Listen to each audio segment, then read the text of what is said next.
Pagbukas ng pinto, isang nakakabinging kaputian ang sumalubong kay Lina. Hindi lang ito ordinaryong puti. Ito ay isang kaputian na tila lumalamon sa lahat ng ilaw, sa lahat ng tunog, sa lahat ng buhay. Napakapit siya ng mahigpit sa dala niyang bag. Pakiramdam niya ay bigla siyang nalunod sa isang dagat ng gatas. Ito raw ang playroom, ang silid laruan ni Leo at Liam. Pero para kay Lina, isa itong silid sa ospital. O mas malala pa, isang selda. Mula sa mga laruang maayos na nakasalansan sa istante, sa maliit na mesa at upuan sa gitna, hanggang sa pinakapader at sahig, lahat ay busilak sa kaputian. Walang kahit isang bahid ng ibang kulay. Walang pula, walang asul, walang dilaw. Walang kahit anong guhit o larawan na magpapatunay na may mga batang naglalaro dito. Isang malamig na takot ang gumapang sa kanyang sikmura. Paano? Paano nabubuhay ang mga bata sa ganitong lugar? Ma'am Lina, ito po ang magiging sentro ng trabaho ninyo. Sabi ng head housekeeper, isang babaeng may edad na may matigas na ekspresyon sa muka. Ang playroom ay kailangang laging malinis. Walang alikabok, walang dumi, at higit sa lahat, walang kulay. Napalunok si Lina. Walang kulay. Halos pabulong niyang tanong. Tinaasan siya ng kilay ng babae. Iyon ang pinakamahalagang patakaran ni Sir Ricardo, ang white rule. Walang anumang bagay na may kulay ang pwedeng makapasok sa silid na ito o sa kwarto ng mga bata. Malinaw ba? Tumango na lang si Lina. Kahit ang totoo ay mas lalo lang siyang naguluhan. Sa isip niya, nagbalik ang mga alaala ng sarili niyang pagkabata sa probinsya. Ang luntiang bukirin, ang bughaw na langit, ang makukulay na banderitas tuwing piyesta. Paanong ipagkakait ang mga yon sa mga bata? Kinahapunan, formal siyang ipinakilala sa amo, si Mr. Ricardo de la Cuesta. Pagpasok pa lang nito sa malawak na sala, dala na nito ang isang aura ng kapangyarihan at lamig. Matangkad ito, balingkinita ng katawan sa suot nitong mamahaling business suit, at may mga matang tila walang emosyon. Tiningnan siya nito mula ulo hanggang paa. Isang tingin na nakapagparamdam sa kanya na para siyang isang muebles na sinusuri kung karapat-dapat bang ilagay sa loob ng mansyon. Lina Reyes, sabi ni Ricardo, ang boses ay mabami, mababa at may bigat. Hindi tanong, kundi isang pagkilala. Opo, sir. Magalang niyang sagot. Iniabot nito sa kanya ang isang folder. Nandyan ang lahat ng patakaran sa bahay na ito. Ang oras ng pagkain ng mga bata, ang oras ng pagtulog nila, ang mga bawal gawin, ang mga dapat gawin. I expect you to follow them to the letter. Walang palya.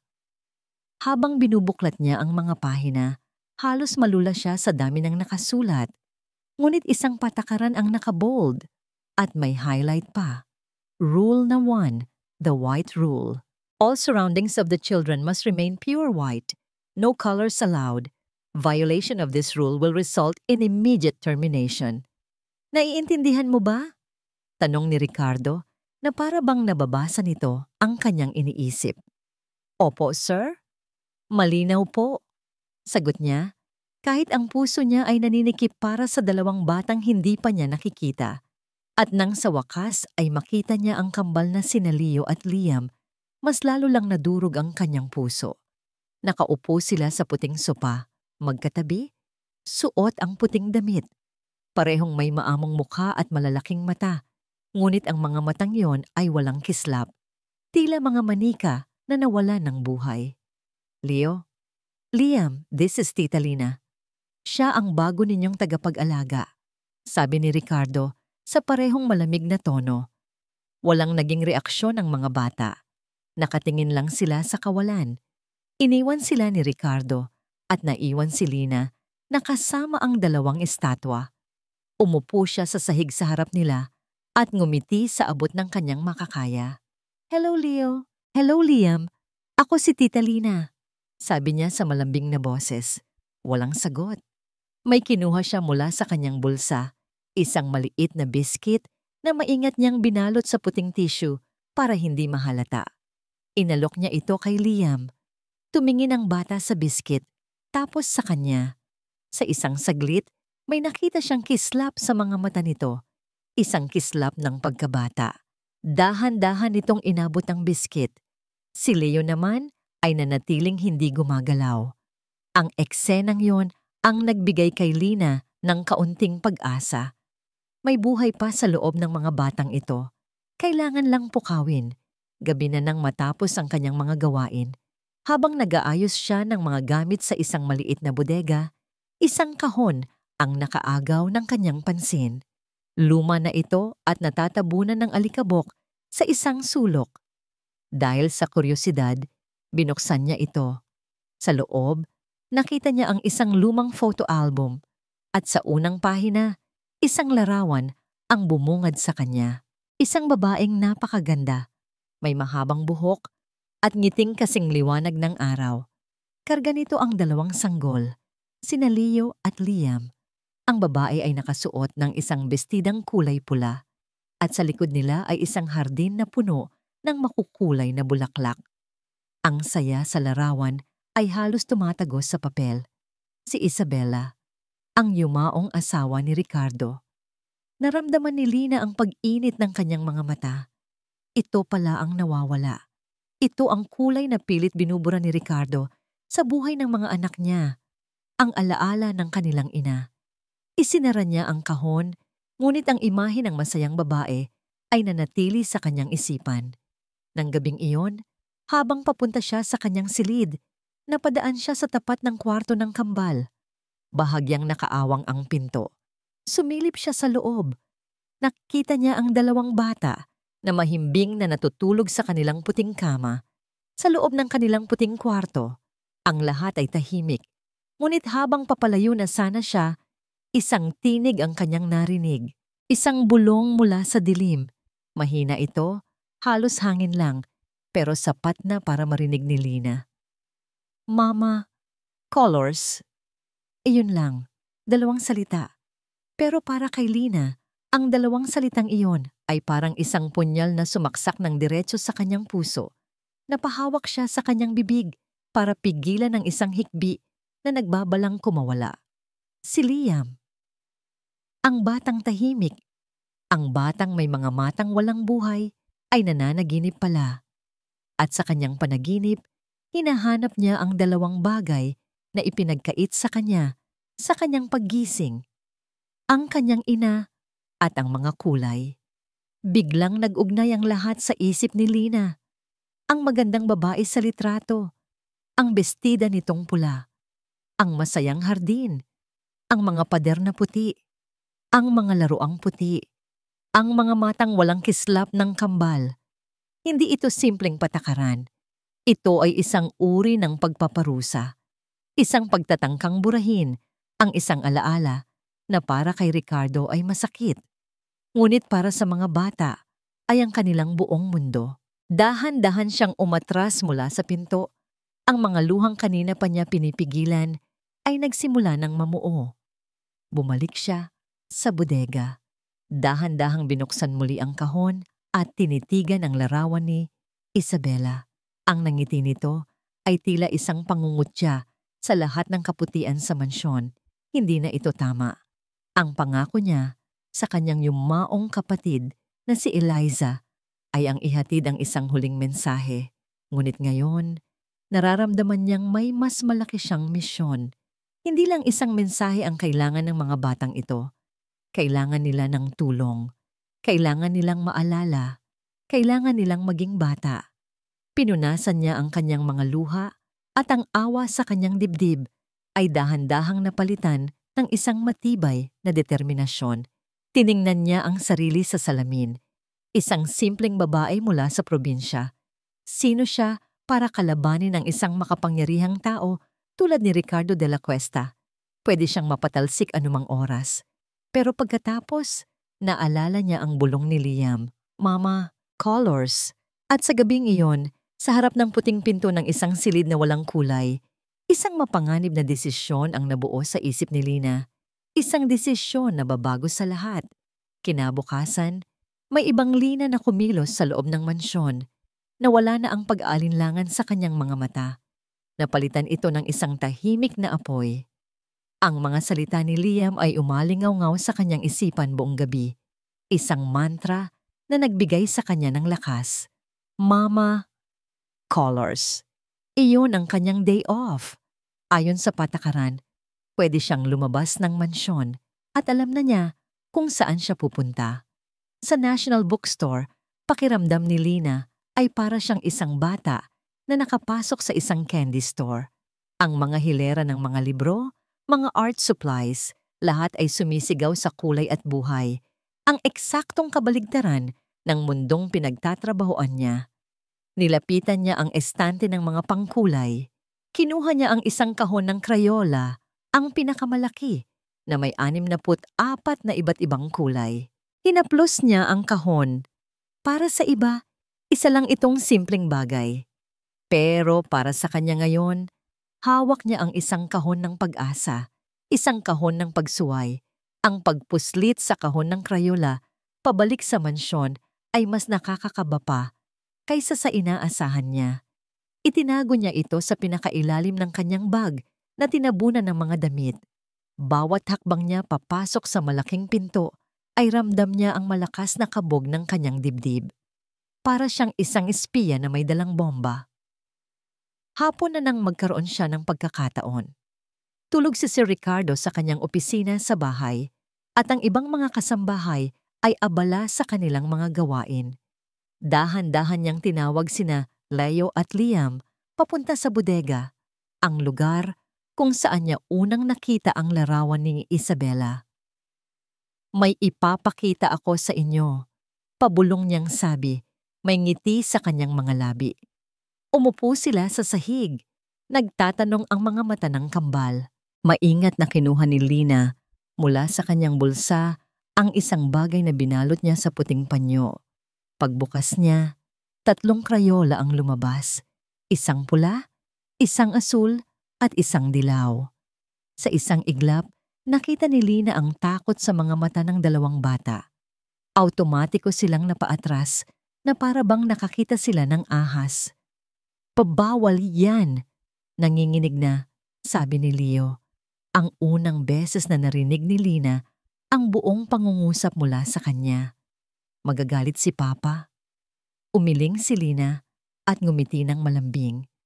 Hindi magagalit si Papa dahil hindi niya malalaman. Ito ang ating sikreto. Inilapit niya ang pulang Crayola kay Leo. Subukan mo, sabi niya. Alam mo ba, paborito ng mama ninyo ang kulay pula. Ang pagbanggit sa kanilang ina, ang tila nagpabago sa lahat.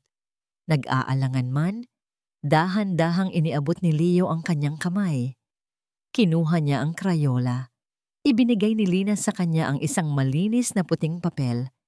Nanginginig ang kamay ng bata habang inilalapat niya ang dulo ng Crayola sa papel. At nang gumuhit siya ng isang tuwid na linya, isang milagro ang nangyari sa kanyang harapan. Isang matingkad. Buhay na kulay pula ang lumitaw sa kaputian ng papel. Napasinghap si Leo. Ang kanyang mga mata, na laging walang buhay, ay biglang nanlaki at nagkaroon ng hindi maipaliwanag na kislap. Tumingin siya kay Lina, tapos sa pulang linya, tapos kay Liam. Si Liam naman ay nakanganga, hindi makapaniwala sa kanyang nakikita. Maya-maya, si Leo na mismo ang kumuha ng asul na Crayola at ibinigay kay Liam. At sa loob ng bodega na yon, sa gitna ng mga lumang gamit, isang mundo ng kulay ang muling nabuhay para sa magkapatid. Gumuhit sila ng araw, ng bahay, ng mga bulaklak. Mga guhit na simple, pero para kay Lina, iyon na ang pinakamagandang obra na nakita niya sa buong buhay niya. Bigla, isang matinis na boses ang bumasag sa kanilang sikretong mundo. Anong ginagawa ninyo rito sa dilim? Napatayo si Lina. Ang puso niya ay halos lumabas sa kanyang dibdib. Mabilis niyang itinago sa kanyang likod ang mga papel. Sa may pinto ng bodega, nakatayo ang isang babaeng nakaputing bestida. Napakaganda at elegante, ngunit may matalim na tingin. Si Beatrice Suarez, ang business partner ni Ricardo na madalas dumalaw. Ma'am Beatrice, nauutal na sabi ni Lina. Nililinis ko lang po ang bodega. Nagpapatulong lang po ako sa mga bata. Tinaasan siya ng kilay ni Beatrice. Ang mga mata ay sinusuri ang bawat galaw niya. Talaga ba? Akala ko ba bawal maabala ang mga bata? Lalo na sa isang maruming lugar na tulad nito. Tumingin ito kay Lina mula ulo hanggang paa. You must be the new one. Ang probinsyana. Just a piece of advice. Mahigpit si Ricardo sa standards niya. Make sure you can keep up. Hindi na ito naghintay ng sagot at tumalikod na. Ngunit bago ito tuluyang umalis, sumulyap itong muli sa kanila. Isang sulyap na puno ng pagdududa. Nakahinga ng maluwag si Lina nang makaalis ito. Ginawa nilang secret headquarters ang sulok na yon ng bodega. Tuwing hapon, kapag walang nakatingin, doon sila nagpupunta para ipagpatuloy ang kanilang pagguhit. Ang mga pader ng bodega ang naging silent witness sa unti-unting pagbabalik ng ngiti at tawa sa buhay ni Leo at Liam. Isang hapon, habang abala sila sa pagguhit, narinig ni Liam ang isang ibon na humuhuni sa labas. Tita Lina, anong kulay ng ibon? Tanong nito. Ngumiti si Lina. Maraming kulay ang ibon. May kulay brown, may itim, may dilaw. Gusto ko yung yellow, masayang sabi ni Liam. At sa unang pagkakataon, isang malakas at masayang halakhak ang narinig mula sa dalawang bata. Isang tunog na matagal nang nawala sa mansyon. Sobrang saya ni Lina na hindi niya napansin ang tunog ng isang sasakyan na pumarada sa labas. Hindi niya napansin ang pagbukas ng pinto sa harapan. Hindi niya napansin ang mabibigat na yabag na palapit ng palapit sa bodega. Nasa gitna sila ng tawanan nang bigla silang natigilan. Isang anino ang tumakip sa siwang ng pinto. Narinig nilang lahat ang isang tunog na nagpatigil sa pagtibok ng kanilang mga puso. Ang tunog ng doorknob na dahan-dahang umiikot. Bumukas ang pinto. Ang liwanag mula sa pasilyo ay tumama sa madilim na bodega. At sa gitna ng liwanag na yon, nakatayo ang isang figura na nagpatigil sa mundo nilang tatlo. Si Ricardo. Nakatayo siya roon, ang kanyang mukha ay isang blangkong maskara. Ang kanyang mga mata ay dahan-dahang naglakbay mula sa gulat na mukha ni Lina, pababa sa mga papel na nagkalat sa sahig, at sa mga krayolang hawak ng kanyang dalawang anak. Sa isang iglap, ang katahimikan ay halos nakakabingi. Kahit ang paghinga ay tila isang malakas na ingay. Nakita ni Ricardo ang isang papel na malapit sa kanyang paanan. Dahan-dahan niya itong dinampot. Isa itong guhit ng isang malaking araw na kulay dilaw, na may nakangiting mukha. Isang tipikal na guhit ng bata. Ngunit para kay Ricardo, ang dilaw na kulay na yon ay parang isang apoy na biglang sumilab sa kanyang harapan. Ano to? Tanong na niya. Ang kanyang boses ay kalmado, pero isang klase ng kalmado na nagbabadya ng isang napakalakas na bagyo. Nanginginig na tumayo si Lina, iniharang ang kanyang katawan sa dalawang bata na ngayon ay nakayuko sa takot. Sir, magpapaliwanag po ako. Ngunit hindi siya pinakinggan ni Ricardo. Ang kanyang atensyon ay nasa mga guhit. Dinampot niya ang isa pa, isang asul na bahay, at isa pa, isang pulang bulaklak.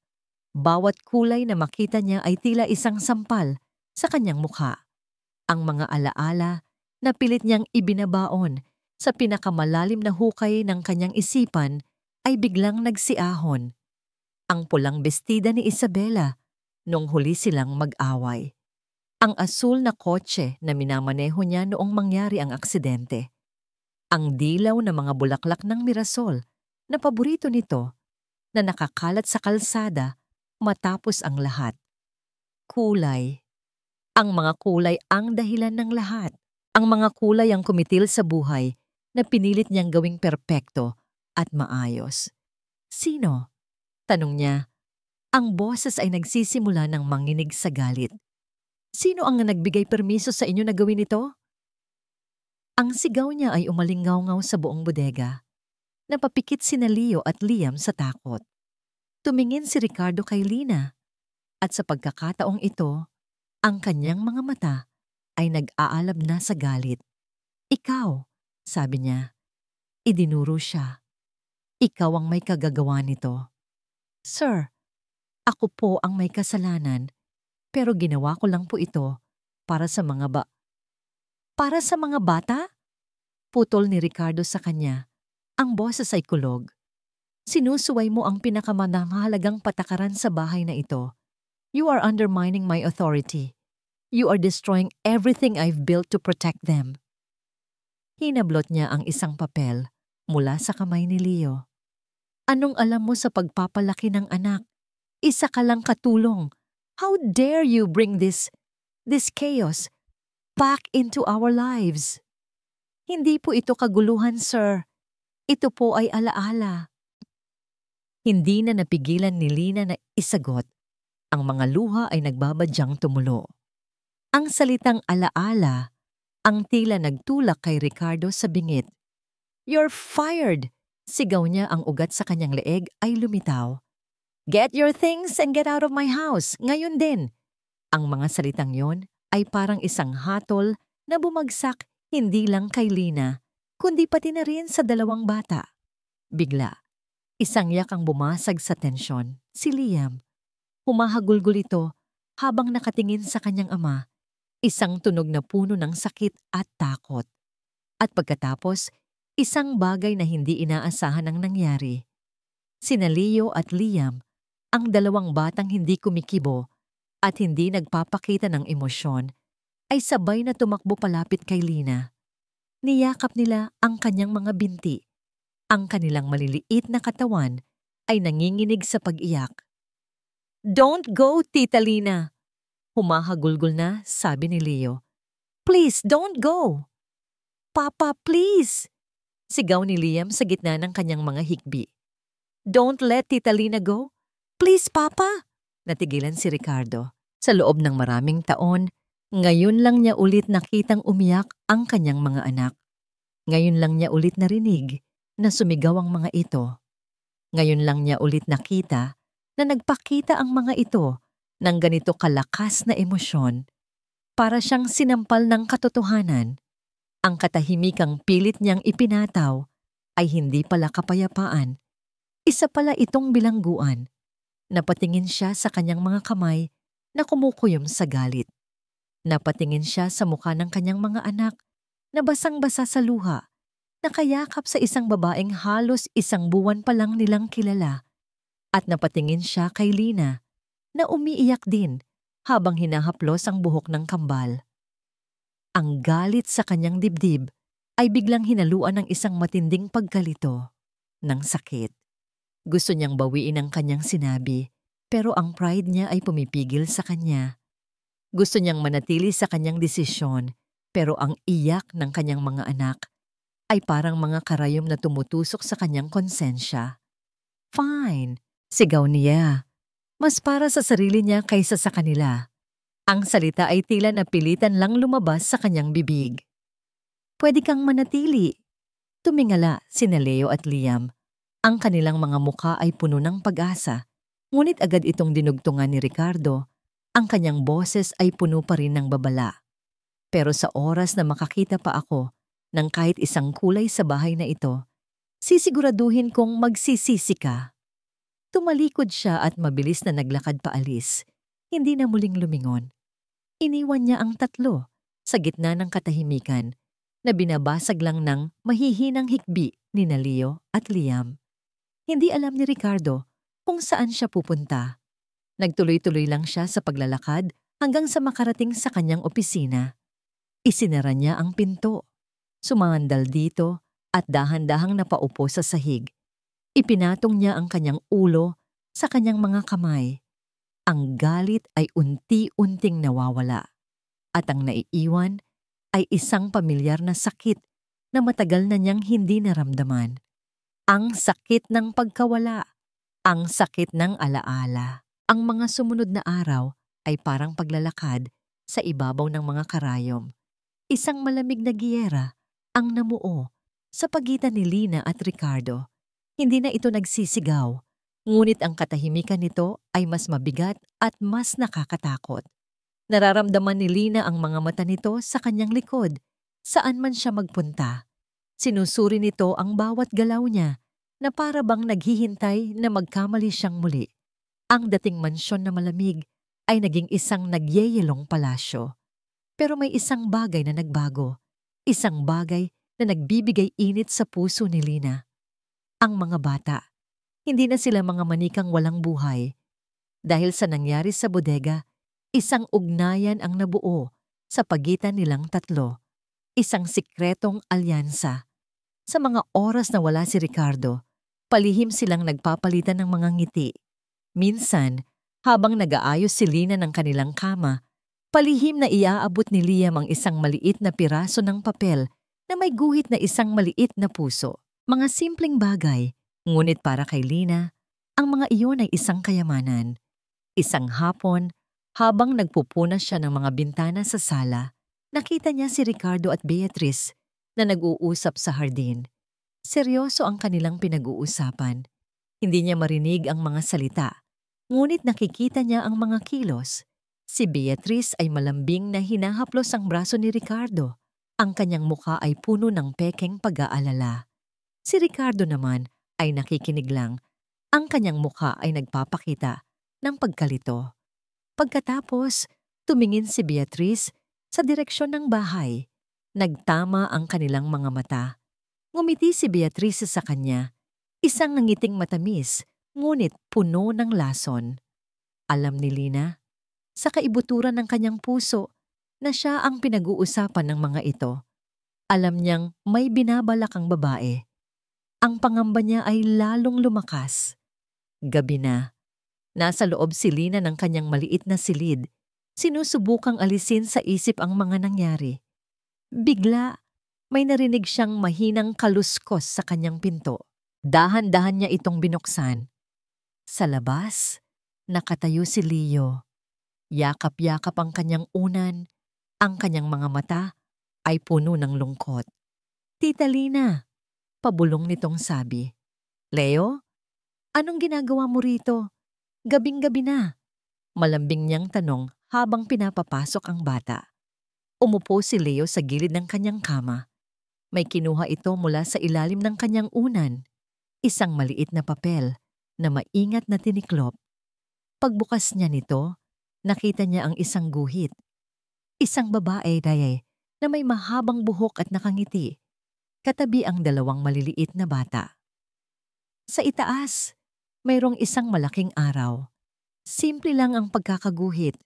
Halatang gawa ng bata, pero malinaw ang mensahe. Namimiss ko na si Mama. Halos pabulong na sabi ni Leo. Ang kanyang munting boses ay nanginginig. Si Papa. Ayaw niya kaming pag-usapan si Mama. Naramdaman ni Lina ang paninikip ng kanyang dibdib. Umupo siya sa tabi ng bata at niyakap ito. Alam mo ba, Leo? Malambing niyang sabi. Ang mama mo. Tinitingnan kanya mula sa langit, at sigurado ako, masaya siyang makita na magaling ka ng mag-drawing. Sumiksik si Leo sa kanya. Talaga po, Tita Lina? Oo naman, sagot niya habang hinahaplos ang buhok nito. At kahit hindi ninyo siya nakikita, lagi siyang nasa puso ninyo. Nang makatulog si Leo sa kanyang silid, maingat niya itong binuhat pabalik sa kwarto nito. Habang papalabas, ang kanyang isip ay napuno ng mga tanong. Sino nga ba talaga si Isabela de la Cuesta? Ano ang kwento sa likod ng kanyang ngiti sa litrato? Isang ideya ang pumasok sa kanyang isipan. Kinabukasan, habang si Ricardo ay nasa opisina at ang mga bata ay may online class, bumalik si Lina sa bodega. Ngunit hindi ang mga Crayola ang sadya niya. Ang hinahanap niya ay ang lumang kahon kung saan niya unang nakita ang larawan ni Isabela. Maingat niyang hinalungkat ang laman nito. Mga lumang gamit, mga souvenir, at sa pinakailalim, Nakita niya ang isang bagay na hindi niya napansin noon. Isang leather-bound na notebook, isang journal. Nanginginig ang mga kamay niya habang binubuksan ito. Ang sulat kamay ay maganda at puno ng sining. August, Ricardo gave me a new set of paints today. He doesn't understand my passion, but he supports it. I see the colors in his heart, even if he tries to hide them behind his serious suits. I love him so much. Napangiti si Lina. Ito pala ang simula ng lahat. Isang pag-ibig na puno ng kulay at pag-asa. Binuklat niya ang ilang pahina. November 5. The twins are growing so fast. Leo has my eyes, but Liam has Ricardo's quiet strength. They are my little sunshines. I want to paint a world full of color for them. A world where they can be anything they want to be. Ang mga salita ay puno ng pagmamahal ng isang ina. Ngunit habang patuloy siya sa pagbabasa, unti-unting nagbabago ang tono. March 21. The house feels bigger and emptier each day. Ricardo is always busy. He wants order, perfection. He calls my art studio beautiful chaos. I call it life. Minsan, pakiramdam ko, kinukulong niya ako sa isang perpektong hawla. At ang huling entry, na halos hindi na mabasa dahil sa mga tuyong patak ng luha sa papel. July 10. Nag-away kami. Again, he said my passion was making me irresponsible. Sinabi kong, ang mga patakaran niya ay unti-unting pumapatay sa kaluluwa ko. Aalis kami bukas para sa isang weekend trip. Sana magkaayos kami. Sana maintindihan niya. Ang mga pader na puti na pinapangarap niya, hindi ito kapayapaan. Isa itong bilangguan. I wish he could see the colors in his heart again. Hindi na natapos ni Lina ang pagbabasa. Isang malamig na takot ang gumapang sa kanya. Ito ang huling sinulat ni Isabela. Bago siya, bigla, narinig niya ang mga yabag. Mabilis, nagmamadali niyang isinara ang journal, inilagay pabalik sa kahon, at itinulak ito sa ilalim ng isang lumang mesa. Kasabay ng pagtayo niya, ang pinto ng bodega ay bumukas. Nakatayo roon si Ricardo. Ang noo ay nakakunot. Anong ginagawa mo rito? Tanong nito. Ang boses ay puno ng suspetsa. Sir, kinakabahang sagot ni Lina. Hinahanap ko lang po yung lumang basahan. Parang mas maganda po kasing magpunas yun. Tinitigan siya ni Ricardo ng ilang segundo. Ang mga mata nito ay tila sinusubukang basahin ang kanyang kaluluwa. Bawat segundo ay parang isang oras para kay Lina. Sa wakas, tumango ito ng dahan-dahan. Okay, bilisan mo dyan.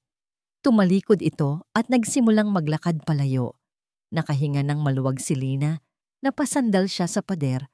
Ang puso niya ay kumakakarera. Muntik na. Ngunit bago pa man niya mabawi ang kanyang lakas, biglang huminto sa paglalakad si Ricardo. Hindi ito lumingon, ngunit narinig niya ang boses nito, malamig at mapanganib. By the way, Lina, sabi nito, stay out of things that don't concern you. At nagpatuloy na ito sa paglalakad, iniwan si Lina sa dilim ng bodega. Nanginginig hindi lang sa takot, kundi dahil sa katotohanang unti-unti niyang natutuklasan. Hindi mapakali si Ricardo. Ilang araw na siyang ganito. Sa opisina, hindi siya makapag-focus sa mga numero sa screen. Ang mga ito ay nagiging mga mantsa ng kulay sa kanyang paningin. Sa bahay, ang bawat sulok ng mansyon na dati nagbibigay sa kanya ng kapayapaan dahil sa kaayusan nito, ngayon ay parang may kulang. Parang may nagbago. Siya. Ang babaeng yon. Si Lina. Ang presensya niya ay parang isang tahimik na anay na unti-unting sumisira sa mga pader na matagal niyang itinayo. Ang mga ngiti na palihim niyang nakikita sa kanyang mga anak. Ang mga bulungan na naririnig niya mula sa kanilang silid. Ang lahat ay dahil sa kanya.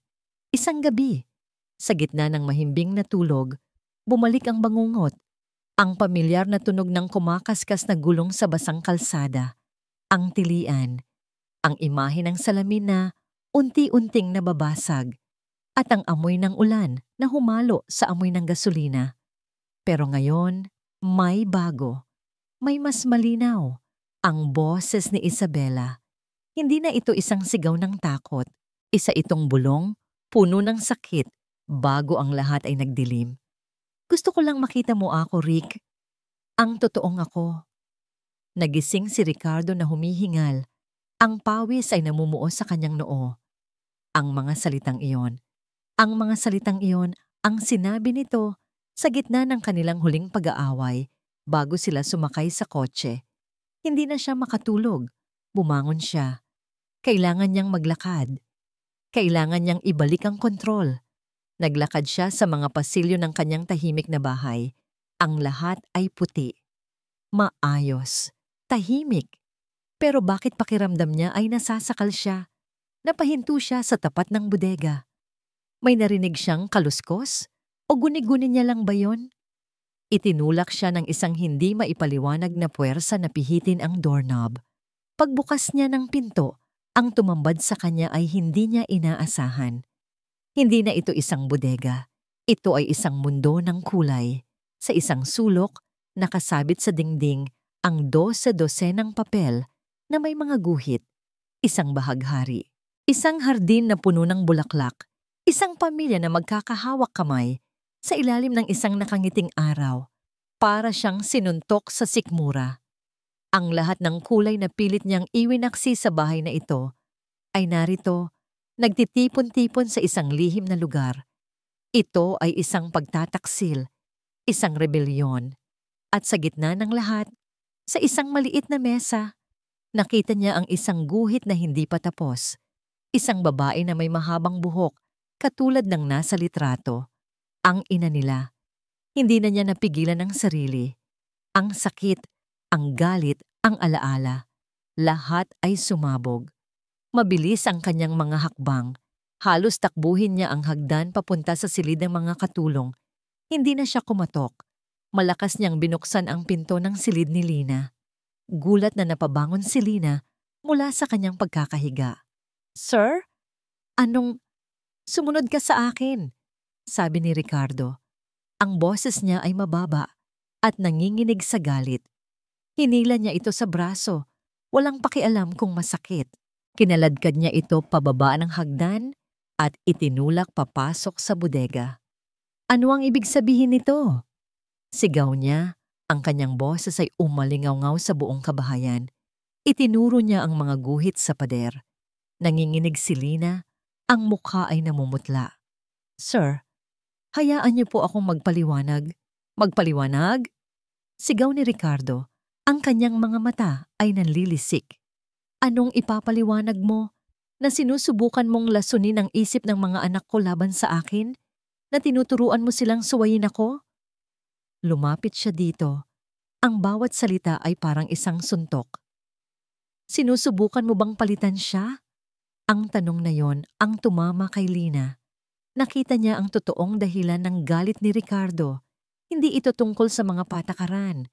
Ito ay tungkol kay Isabela. "Hindi!" sagot ni Lina. Ang mga luha ay nagsisimula nang bumagsak sa kanyang mga mata. "Hinding-hindi ko gagawin yun." "Sinungaling," akusa ni Ricardo. "You are trying to build this fantasy world for them. Ibinabalik mo ang kaguluhan na pilit kong inaalis. You are bringing her back." Sa puntong iyon, isang bagay sa loob ni Lina ang sumabog. Pagod na siyang matakot. Pagod na siyang magtago. "Oh!" Sigaw niya pabalik. Ang kanyang boses ay puno ng sakit at frustrasyon. "Ibinabalik ko siya. Dahil kailangan siya ng mga anak ninyo. At dahil ito ang gusto niya." Natahimik si Ricardo. Ang kanyang galit ay biglang napalitan ng pagkalito. "Ito ang gusto ng nanay nila," patuloy ni Lina. Humahagulgol. Gusto niyang maalala siya bilang isang ina na nagmahal sa kulay at sa buhay. Hindi bilang isang alaala na nakakulong sa mga puting pader na ito. Napatanga si Ricardo. Ang mundo niya ay biglang tumigil sa pag-ikot. Ang lahat ng ingay sa kanyang isipan ay nawala. Ang tanging naririnig niya ay ang huling sinabi ng babae. Ito ang gusto niya. Paano? Paano niya nalaman? Dahan-dahan siyang tumingin kay Lina, ang galit sa kanyang mga mata ay ganap nang nawala. Napalitan ng isang malalim at nakakatakot na pagtataka. Ano? Umpisa niya. Ang kanyang boses ay halos isang bulong. Anong alam mo sa asawa ko? Ang mga salita ni Lina ay nanatiling nakabitin sa hangin. Mas mabigat pa kaysa sa katahimikan na pumalibot sa kanila. Hindi na muling nagsalita si Ricardo. Tinalikuran lang niya si Lina at naglakad paalis. Iniwan itong nanginginig sa gitna ng kanilang sikretong mundo ng kulay. Sa mga sumunod na araw, isang kakaibang tensyon ang bumalot sa mansyon. Hindi na ito ang dating malamig na giyera. Ngayon, may halong pag-aalinlangan. Palihim na sinusulyapan ni Ricardo si Lina na para bang sinusubukan niyang basahin ang isang aklat na nakasulat sa hindi pamilyar na lengguwahe. Hindi na siya nagagalit, nagtatanong. At para kay Lina, iyon ay mas nakakatakot. Alam ni Lina na hindi pa tapos ang lahat. Alam niyang sa katahimikan ni Ricardo, merong isang investigasyong nagaganap. Isang umaga, narinig niyang kausap nito sa telepono ang agency na pinanggalingan niya. Yes, I'm confirming the employment of Lina Reyes, sabi ni Ricardo sa kabilang linya. I need her full background information. Everything you have on her. Naramdaman ni Lina ang panlalamig ng kanyang mga kamay. Ang agency. Walang masyadong alam ang agency tungkol sa kanya. Maliban sa mga basic na impormasyon, ang koneksyon niya kay Isabela ay isang sikretong hindi niya isiniwalat kahit kanino. Dahil iyon ay isang personal na pangako. Ang pag-aalala ay nagsimulang kumain sa kanyang sistema. Samantala, may isang taong nakakaramdam din ng pagbabago sa ihip ng hangin. Si Beatrice. Napapansin niya ang kakaibang titig ni Ricardo kay Lina. Napapansin niya ang unti-unting pagbabago sa mga bata. At higit sa lahat, nararamdaman niyang ang pader na matagal nang nakapalibot sa puso ni Ricardo ay nagsisimula ng magkaroon ng mga bitak. Para sa kanya, si Lina ay hindi lang isang katulong, isa siyang banta. Isang hadlang sa kanyang mga plano na makuha ang posisyon bilang susunod na Mrs. de la Cuesta. Kailangan niyang kumilos at kailangan niyang kumilos ng mabilis. Ang oportunidad ay dumating isang hapon nang si Ricardo ay nasa isang mahalagang meeting at si Lina naman ay namamalengke kasama ang driver. Alam ni Beatrice na mag-isa lang ang mga bata sa itaas. Gamit ang kanyang pamilyaridad sa bahay, pumasok siya na parang walang anumang problema. Dumiretso siya sa second floor, sa area ng mga silid ng katulong. Walang kahirap-hirap niyang nahanap ang kwarto ni Lina. Nakalock ito. Ngumisi si Beatrice. Walang lock ang hindi kayang buksan ng isang simpleng hairpin. Sa loob, mabilis niyang hinalughog ang mga gamit. Mga simpleng damit, ilang libro, walang espesyal. Hanggang sa makita niya ang isang maliit na baul sa ilalim ng kama. Pagbukas niya nito, nakita niya ang kanyang hinahanap, ang kanyang Sa loob ng baul ay may isang luma at naninilaw na sulat. At nakatago sa loob nito, isang maliit na sketch. Isang guhit ng isang ibon na nakadapo sa sanga ng puno ng mangga. Hindi pa tapos. Sa likod ng sketch may nakasulat na mga salita. Para kina Leo at Liam, ang aking mga maya. Love, Mama. Ngumisi si Beatrice. Ito na ang katibayan. Maingat niyang kinuha ang kanyang cellphone at kinuna ng litrato ang sulat at ang sketch. Hindi niya kinuha ang mga orihinal. Mas magiging kapani-paniwala ang kanyang kwento kung mananatili ang mga ebidensya sa kamay ni Lina. Bago siya umalis, narinig niya ang tawanan ng mga bata mula sa kanilang silid. Galing ni Tita Lina, no? Sabi ni Liam. Tinuturuan niya tayong tandaan si Mama. Oo, sagot ni Leo. Sana dito na lang siya forever. Ang mga salitang iyon ay nagpaalab sa galit ni Beatrice. Forever over my dead body. Nang bumalik si Lina mula sa palengke, naramdaman niyang may mali. Tila may ibang amoy sa kanyang silid. Isang hint ng mamahaling pabango. Agad niyang sinuri ang kanyang mga gamit. Nakahinga siya ng maluwag nang makitang nasa loob pa rin ng baul ang sulat at ang sketch. Marahil ay guni-guni niya lang. Ngunit ang pakiramdam na may mga matang nakamasid sa kanya ay hindi nawala. Nang gabing iyon, tinawag niya sina Leo at Liam sa kanilang silid. "Promise me, kahit anong mangyari," sabi niya sa dalawang bata habang sinusuklayan ang buhok ni Liam. "Hindi ninyo ako kakalimutan ha? At hinding-hindi ninyo kakalimutan ang mama ninyo." "Promise po, Tita Lina." Sabay na sagot ng kambal. Niyakap nila siya ng mahigpit. "We love you." "I love you too," sagot ni Lina. Pinipigilan ang luhang gustong kumawala. Hindi niya alam kung bakit, pero pakiramdam niya ay isang uri iyon ng pamamaalam. Kinabukasan, habang naghahanda siya ng almusal, nakita niyang bumaba si Ricardo, bihis na bihis. Kasama si Beatrice. Seryoso ang mukha ni Ricardo, habang si Beatrice naman ay may isang mapagkunwaring ekspresyon ng awa sa kanyang mukha. Lumapit sila sa kanya. "Lina," sabi ni Ricardo, ang boses ay malamig at walang emosyon. "Sumama ka sa amin sa opisina ko. May kailangan tayong pag-usapan." Napatingin si Lina kay Beatrice. Ngumiti ito sa kanya. Isang nangiting tagumpay. Sa sandaling iyon, alam na ni Lina. Ang bitag ay handa na at siya ay dire-diretsyong naglalakad papunta rito. Ang opisina ni Ricardo sa loob ng mansyon ay parang isang korte. Nakatayo si Lina sa gitna, habang si Ricardo ay nakaupo sa kanyang malaking leather na upuan sa likod ng mesa. Ang kanyang mukha ay hindi mabasa. Sa gilid, si Beatrice ay nakatayo na, parang isang taga-usig. Ang kanyang mga braso ay nakakrus sa dibdib. Ang hangin ay mabigat. Puno ng tensyon na halos hiniwa nito ang balat. "Alam mo ba kung bakit ka nandito, Lina?" tanong ni Ricardo. Bawat salita ay mabagal at may diin. Umiling si Lina, kahit ang puso niya ay kumakarera na sa pag-alam kung ano ang mangyayari. Sumenya si Ricardo kay Beatrice. Ngumiti si Beatrice at inilabas ang kanyang cellphone. Inilagay niya ito sa ibabaw ng mesa, nakaharap kay Lina. Ipinakita nito ang mga litratong kinuha niya sa silid ni Lina. Ang sulat, ang sketch. "Familiar?" tanong ni Beatrice sa isang matamis, ngunit nanguuyam na tono. Nanlaki ang mga mata ni Lina. "Paanong?" tinanong ko si Ricardo. "Kung kilala mo ba ang asawa niya?" Patuloy ni Beatrice. Ang boses ay puno ng pekeng awa. "Sinabi mo hindi.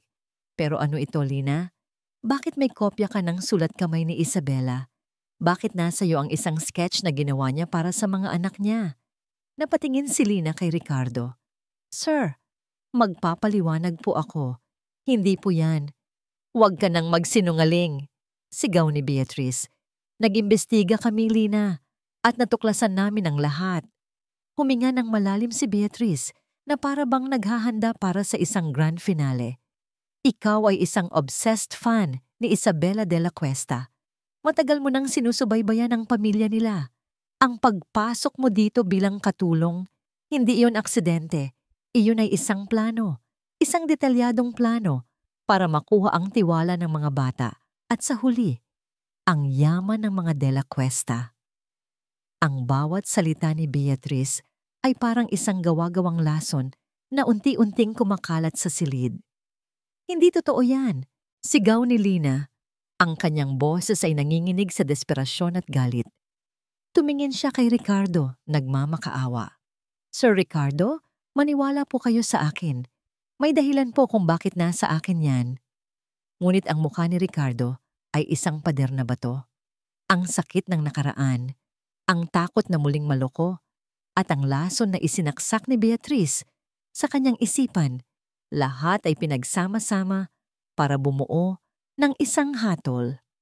"Tumawag ako sa agency," sabi ni Ricardo sa isang malamig at patay na boses. "Wala silang maibigay na impormasyon tungkol sa pamilya mo, sa background mo, na para bang isa kang multo, isang taong may itinatago." "Dahil po personal ang misyon ko dito," paliwanag ni Lina.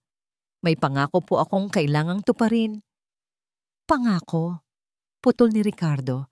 Isang mapait na tawa ang kumawala sa kanyang labi. O isang script na matagal mo nang pinaghandaan? Tumayo siya. Dahan-dahan siyang lumapit kay Lina.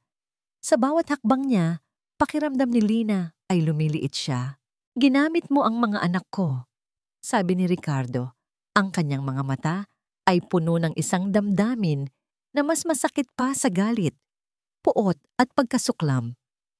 Ginamit mo ang kanilang kalungkutan. Ginamit mo ang alaala ng asawa ko para sa sarili mong kapakanan. Hindi po. Humahagulgol na, sabi ni Lina. Mahal ko po ang mga anak ninyo. Get out! Bulong ni Ricardo.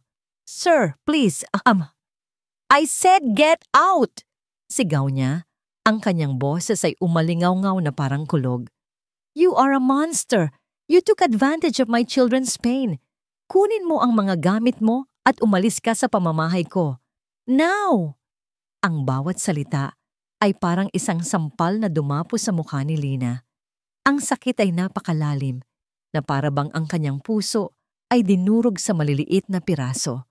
Wala na siyang nagawa. Alam niyang wala nang silbi ang anumang sasabihin niya. Ang hatol ay naibigay na. Habang nag-iimpake siya ng kanyang mga gamit, ang mga luha ay walang tigil sa pag-agos. Narinig niya ang pagbukas ng pinto. Sina Leo at Liam, ang kanilang mga mukha ay basang-basa sa luha. Tita Lina, aalis ka po, Agi? Tanong ni Liam. Ang boses ay basag. Lumuhod si Lina at niyakap sila ng mahigpit. Babalik ako, okay?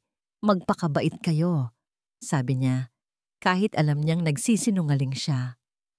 Huwag mo kaming iwan, humahagulgol si Leo. Ngunit ang mga gwardya ay pumasok na sa silid. Hinawakan nila si Lina sa magkabilang braso.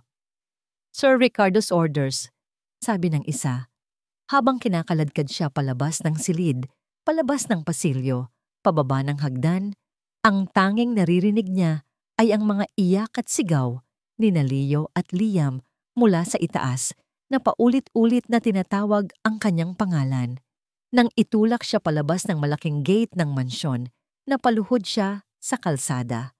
Ang gate ay nagsara nang may malakas na kalabog na parabang isinasara ang huling kabanata ng kanyang buhay. Tumingala siya sa malaking puting bahay. Ang lugar na minsan niyang inakalang magiging simula na ng paghilom ay naging simbolo ng kanyang kabiguan. Bigong-bigo siya. Nabigo siyang tuparin ang pangako niya sa kanyang kapatid. Nabigo siyang protektahan ang dalawang batang natutunan na niyang mahalin na parang sarili niyang mga anak. Lahat ay nawala. Ang katahimikan ay bumalik sa mansyon ng mga De La Cuesta. Ngunit hindi ito ang dating katahimikan na gusto ni Ricardo. Isang katahimikan ng kaayusan at kontrol. Ito ay isang mabigat, nakakabinging katahimikan. Ang katahimikan ng isang puntod. Matapos paalisin si Lina, ipinag-utos ni Ricardo na alisin ang lahat ng bakas nito. Ang silid nito ay nilinis na parabang walang sinumang tumira doon. Ang bodega ay ibinalik sa dati nitong ayos at ang mga makukulay na guhit ay sinunog. Ibinabalik niya ang lahat sa dati. Sa puti, sa perpekto. Ngunit may isang bagay na hindi niya kayang kontrolin. Ang kanyang mga anak. Sina Leo at Liam ay naging mga multo sa sarili nilang pamamahay. Hindi na sila nagsasalita. Hindi na sila tumatawa. Hindi na rin sila umiiyak. Nakaupo lang sila. Nakatingin sa kawalan. Mas malala pa kaysa noong bago dumating si Lina. Sinubukan ni Ricardo ang lahat. Ibinili niya sila ng mga bagong puting laruan. Nag-hire siya ng pinakamagaling na child psychologist. Ngunit wala. Ang kambal ay nagtayo ng sarili nilang mga pader. Mas matataas at mas matitibay pa kaysa sa mga pader ng mansyon. Isang gabi sa hapagkainan, hindi na natiis ni Ricardo. Ang plato ng kambal ay hindi man lang nagagalaw. Eat, sabi niya sa mahinang boses. Walang reaksyon. I said eat. Mas malakas niyang sabi. Wala pa rin. Hindi ba ninyo ako naririnig? Kakain kayo. o kakaladkarin ko kayo pabalik sa mga kwarto ninyo. Sigaw niya, ang kanyang pagtitimpi ay tuluyan ng nawala. Sa wakas, nagkaroon ng reaksyon. Si Liam, dahan-dahan itong itinaas ang kanyang tingin. Ang kanyang mga mata, na laging maamo, ay ngayon puno ng isang damdaming hindi pa nakikita ni Ricardo mula rito. Galit. "You're a liar," sabi ni Liam. Ang kanyang munting boses ay matigas at puno ng akusasyon. Natigilan si Ricardo. "What did you say?" "Sinungaling ka," ulit ni Liam. Mas malakas na ngayon. Tumayo ito, ang kanyang maliit na kamao ay nakakuyom sa ibabaw ng mesa. "You said Tita Lina is bad. She's not. She loves us. Pinapaalala niya sa amin si Mama." "Liam, stop it," mahinang saway ni Leo. Ngunit hindi na mapipigilan ang kapatid. "Hindi!" sigaw ni Liam. "You're the one who wants to forget Mama. Si Tita Lina, tinulungan niya kaming alalahanin siya. Tinulungan niya kaming alalahanin yung promise ni Mama." "Anong promise?" Naguguluhang tanong ni Ricardo. "Yung promise ni Mama na idodrawing niya kami." Patuloy ni Liam. Ang mga luha ay nagsisimula nang mamuo sa kanyang mga mata. Idodrawing niya yung favorite bird niya, yung maya na laging dumadapo sa puno ng mangga sa luma nating bahay. Si Tita Lina, alam niya yon. Paano niya malalaman yon kung masama siya, Papa? Paano? Ang huling tanong ay isang sigaw na tumago sa puso ni Ricardo. Ang maya sa puno ng mangga. Ang mundo ni Ricardo ay biglang huminto. Ang alaala ay bumalik sa kanya na parang isang kidlat. Siya at si Isabela nakaupo sa hardin ng kanilang unang bahay bago pa sila lumipat sa mansyon. Si Isabela na may hawak na sketchpad, sinusubukang iguhit ang maliksi na ibon. "One day, iguguhit ko yan para sa kambal," masayang sabi nito sa kanya. Para maalala nila na kahit sa pinakasimpleng bagay, mayroong ganda at kalayaan. Iyon ay isang pribadong sandali, isang alaala na tanging silang dalawa lang ang nakakaalam. Paano? Paano nalaman ni Lina? Kinuha niya ang kanyang cellphone. Ang mga kamay ay nanginginig. Hinanap niya ang mga litratong ipinadala sa kanya ni Beatrice. Pinalaki niya ang litrato ng sketch. Nandoon nga, isang ibon sa sanga ng puno. Ang ibong maya. At bigla, isang malamig na katotohanan ang gumapang sa kanyang sistema. Sa lahat ng sinabi ni Beatrice, sa lahat ng kanyang mga akusasyon, hindi niya nabanggit kung ano ang nasa sketch. Tinawag lang niya itong isang guhit. Hindi niya alam ang kahalagahan nito. Hindi niya alam ang kwento sa likod nito. Dahil hindi niya alam, dahil hindi siya kasama sa kwentong yon. Pero si Lina, alam niya. "Papa?" Ang boses ni Liam ang nagpabalik sa kanya sa kasalukuyan. Nakita niya ang kanyang dalawang anak, nakatingin sa kanya. Ang kanilang mga mukha ay puno ng sakit. Ang sakit na siya mismo ang nagdulot. I need to make a call," nauutal niyang sabi. Tumayo siya, ngunit ang kanyang mga tuhod ay tila walang lakas. Naglakad siya papunta sa kanyang opisina na parang isang lasing. Ang bawat hakbang ay mabigat. Puno ng pagsisisi, sinarado niya ang pinto. Napasandal siya dito, napapikit. Ang mga salita ni Liam ay paulit-ulit na umaling-aungaw sa kanyang isipan. "Sinungaling ka." Oo, tama ang anak niya. Isang sinungaling, hindi lang sa kanila, kundi sa sarili niya. Nagkamali siya. Isang napakalaki at nakakatakot na pagkakamali. At ang pagkakamaling iyon ay posibleng sumira na sa huling pagkakataon ng kanyang pamilya na muling mabuo. Alam ni Ricardo kung ano ang kailangan niyang gawin. Walang sandaling dapat sayangin. Unang tawag, Beatrice. "Rick, darling, napatawag ka?" Masayang bati nito sa kabilang linya. "Nasaan ka?" tanong ni Ricardo. Ang boses ay malamig na parang yelo. "Nasa bahay lang." "Why? Do you miss me already?"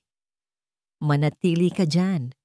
Papunta na ako," sabi niya at agad na ibinaba ang tawag. Ang biyahe papunta sa penthouse ni Beatrice ay isang malabong alaala lang para kay Ricardo.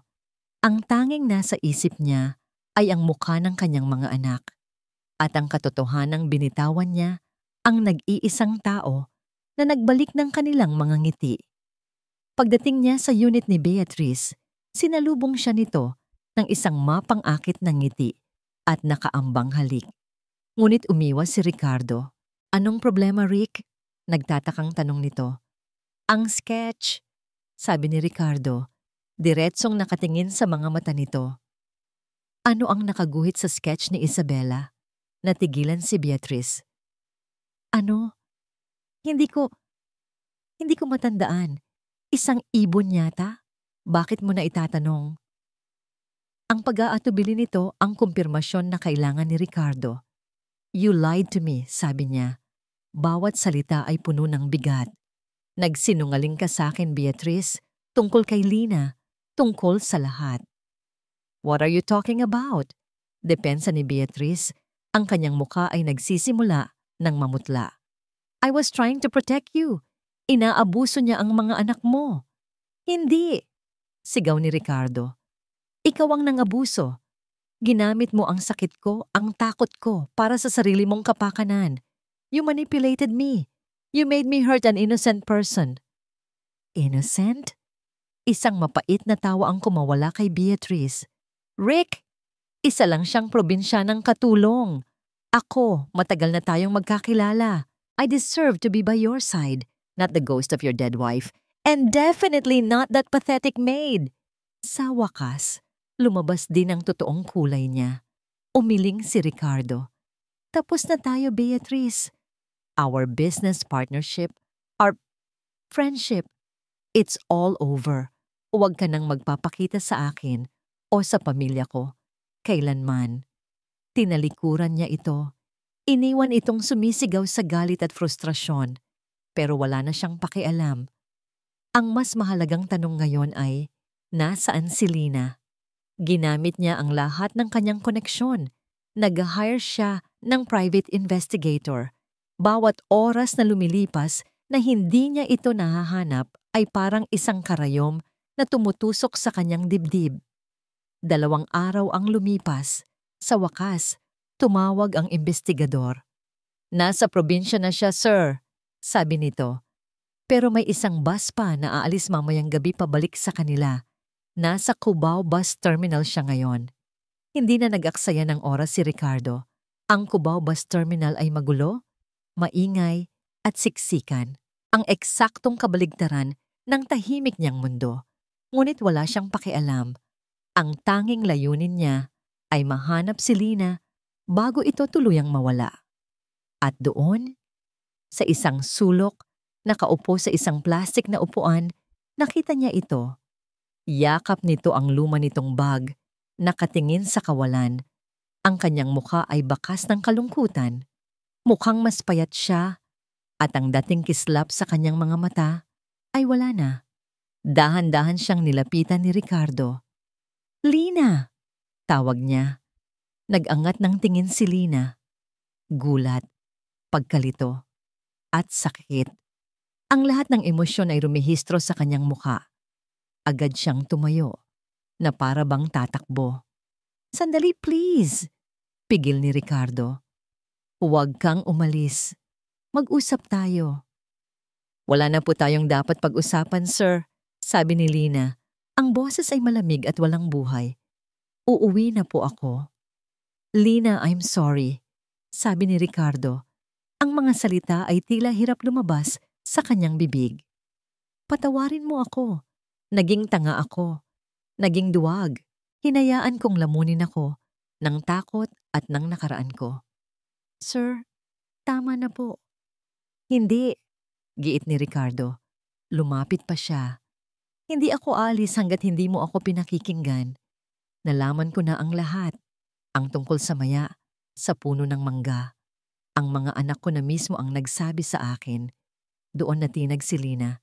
Tumingin siya kay Ricardo. Ang kanyang mga mata ay nagsimulang mamasa. Ang pangako, patuloy ni Ricardo.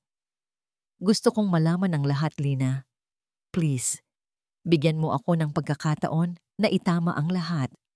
Nanginginig ang mga kamay ni Lina habang kinukuha mula sa kanyang bag ang isang pamilyar na sobre, naninilaw at luma. Iniabot niya ito kay Ricardo. Hindi po yan para sa akin, sabi niya. Para po yan sa inyo. Ipinangako ko po sa ate ko bago siya mamatay. Binuksan ni Ricardo ang sobre. Sa loob, nakita niya ang sulat. Binasa niya ang kwento ng isang nurse na nagngangalang Eliza na nag-alaga sa isang pasyenteng nagngangalang Isabella sa mga huling sandali nito. Nabasa niya ang huling habilin ni Isabella, ang sketch at ang mensahe na sabihin sa kanyang mga anak na mahal sila ng kanilang ina. At sa huli, nabasa niya ang pangako ni Eliza na ipararating ang mensahe. Isang pangako na ipinasa nito sa kanyang nakababatang kapatid na si Lina. Bumagsak ang mga luha ni Ricardo. Walang tunog. Mga patak lang ng pagsisisi na tumulo sa lumang papel. Sa wakas, naiintindihan na niya ang lahat. Ang katapangan ni Lina. Ang sakripisyo nito. Bumalik ka na, Lina. Pakiusap niya. Ang kanyang boses ay basag. Umuwi ka na sa amin. Tumingin ito sa kanya, naguguluhan. Hindi bilang katulong. Paglilinaw ni Ricardo, ang kanyang mga mata ay puno ng sinseridad. Umuwi ka na. Sa bahay, kina Leo at Liam, sa akin. Ang tunog ng busina ng bus na handa nang umalis ang bumasag sa kanilang sandali. Napatingin si Lina sa bus, tapos kay Ricardo. Ang daan pa uwi sa kanyang tahimik na buhay sa probinsya o ang daan pabalik sa isang magulo, ngunit puno ng pag-asang kinabukasan. Kailangan niyang pumili. Makalipas ang 6 na buwan, ang sikat ng araw sa hapon ay ginintuan at ito ay malayang pumapasok sa mga malalaking bintanang salamin ng mansyon ng mga De La Cuesta. Ngunit ngayon, ang liwanag ay hindi na tumatama sa mga blangko at puting pader. Ang dating malamig at walang buhay na mga pasilyo ay isa na ngayong makulay na art gallery. Nakasabit sa mga pader ang iba't ibang mga painting at drawing. Ang ilan ay halatang gawa ng bata, puno ng masasayang kulay at mga palpak na linya, habang ang iba ay mas detalyado at puno ng emosyon. Sa gitna ng sala, sa lugar kung saan dating nakatayo ang isang modernong puting eskultura, ngayon ay isang malaking easel at sa tabi nito, isang larawan ni Isabella de la Cuesta, nakangiti, na para bang sinasang-ayunan niya ang lahat ng pagbabagong naganap. Sa malawak na hardin sa likod ng bahay, ang tawanan ay umaalingaw-ngaw. Papa, dahan-dahan! Sigaw ni Leo, habang tumatakbo palayo sa kanyang ama na may hawak na paintbrush na puno ng asul na pintura. Mahuhuli rin kita, sagot ni Ricardo. Tumatawa habang sinusubukang lagyan ng pintura ang pisngi ng kanyang anak. Ang kanyang mamahaling polo ay puno na ng mga mantsa ng iba't ibang kulay, ngunit wala siyang pakialam. Sa di kalayuan, si Liam at Lina ay seryosong nagpipinta sa isang malaking canvas. Gumuguhit sila ng isang malaking puno ng mangga. Tita Lina, dito ba nating ilalagay yung ibong maya? Tanong ni Liam. Ngumiti si Lina. Ang kanyang muka ay mas masaya, mas panatag. Ang kalungkutan sa kanyang mga mata ay napalitan na ng isang malalim na kapayapaan. Oo, dito natin siya ilalagay. Sa pinakamataas na sanga para makita niya ang lahat. Lumapit si Ricardo sa kanila. Pagkatapos mahuli si Leo. Niyakap niya si Lina mula sa likod. Ipinatong ang kanyang baba sa balikat nito at tiningnan ang kanilang ginagawa. It's beautiful, bulong niya. Siyempre, team kami ni Liam eh. Nakangiting sagot ni Lina. Hinalikan ni Ricardo ang kanyang sentido. Ang mga simpleng kilos na ito ay naging natural na sa kanila. Ang pagbabalik ni Lina ay hindi lang nagbalik ng kulay sa mansyon. Nagbalik ito ng init, ng buhay, ng pag-asa. Hindi ito naging madali. May mga araw na binabalikan pa rin si Ricardo ng mga anino ng nakaraan. May mga araw na kailangan pa rin nilang pag-usapan ng sakit. Ngunit sa pagkakataong ito, hindi na sila nag-iisa. Hinarap nila ang lahat ng magkasama. "Thank you, Lina," sabi ni Ricardo. Sapat lang para marinig nilang dalawa.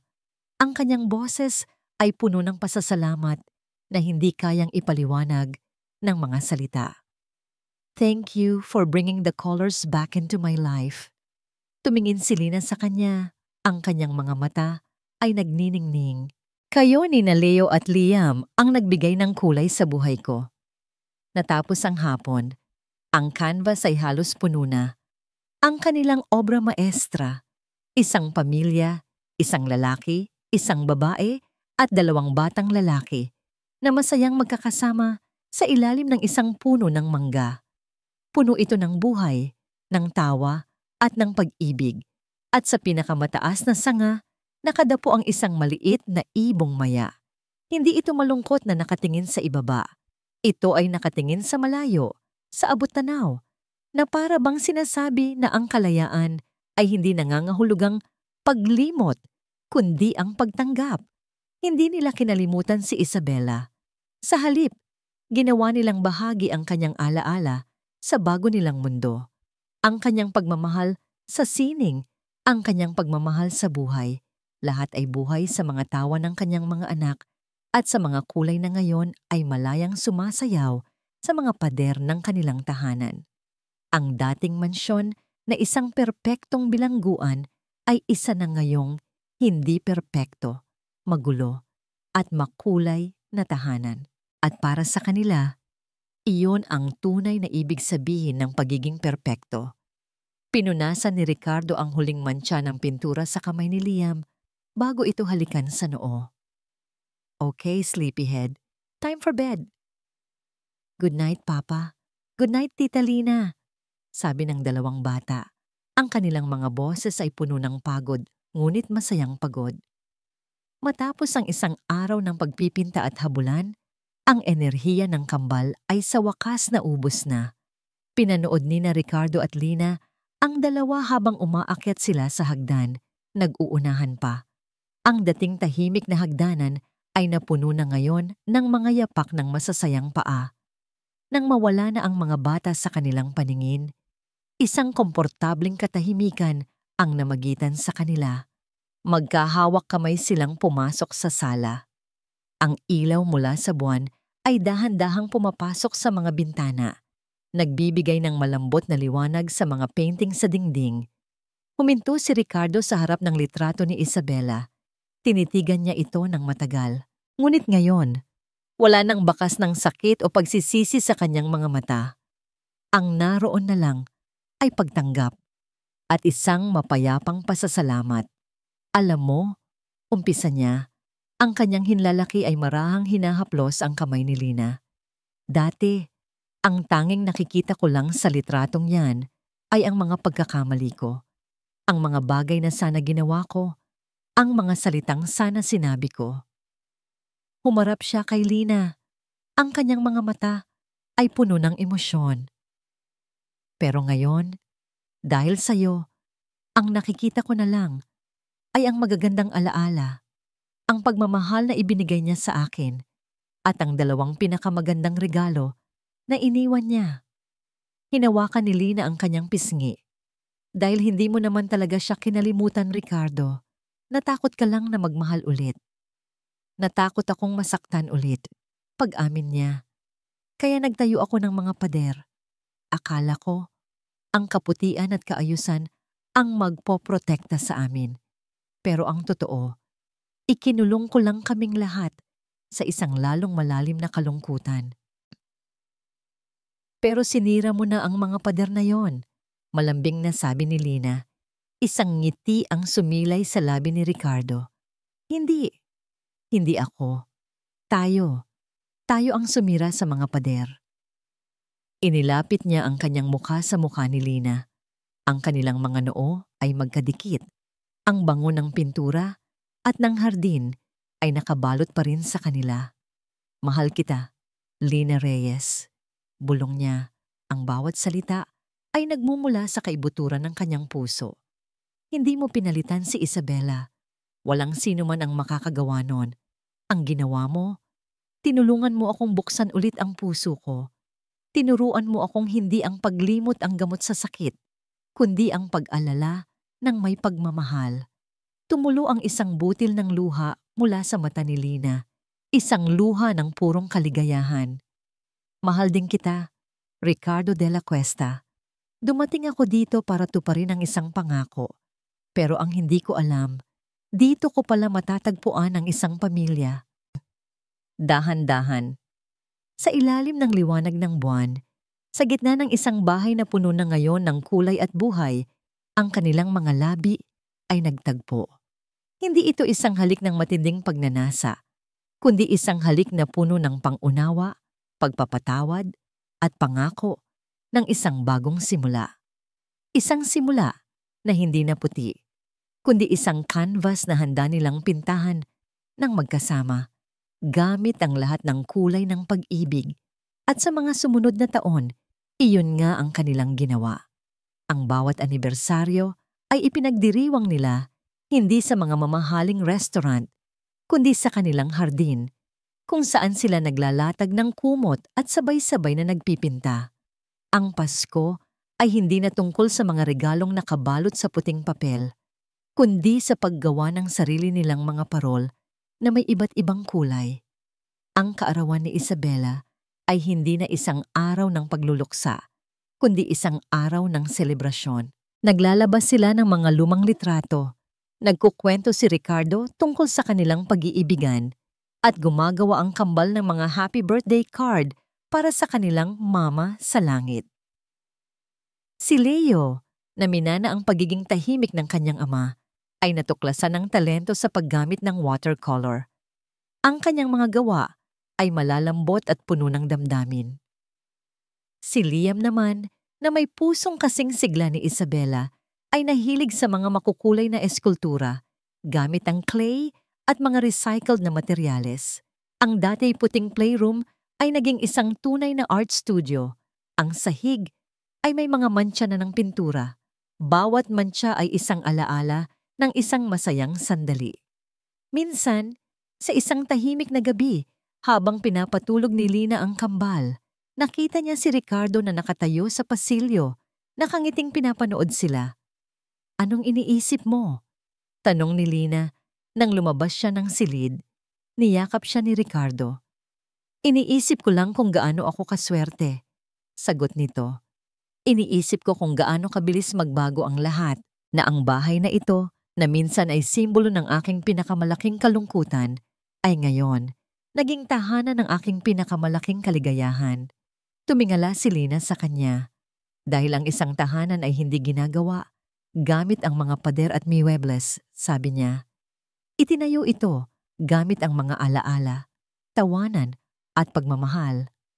At kulay, dagdag ni Ricardo, kasabay ng isang halik sa kanyang noo. Huwag nating kalimutan ang mga kulay. Magkahawak kamay silang bumaba sa hagdan. Ang mansyon ay tahimik, ngunit hindi na ito ang dating nakakabiinging katahimikan. Ito ay isang payapang katahimikan, ang uri ng katahimikan na alam mong puno ng buhay at mga panaginip. Sa sala, sa ibabaw ng piano, katabi ng litrato ni Isabela ay may bago ng frame. Ito ang kanilang pinakaunang family painting, ang kanilang obra maestra. Sa hardin, ang apat na figura na may mga ngiti sa labi at ang ibong maya na nakadapo sa puno. Isang testamento, isang patunay na ang tunay na paghilom ay hindi nangangahulugang pagbura sa nakaraan, kundi ang paghahabi nito sa kasalukuyan upang lumikha ng isang mas maganda at mas makulay na hinaharap. Ang bahay ng mga De La Cuesta ay hindi na kailanman muling naging puti, at iyon ang pinakamagandang nangyari sa kanila.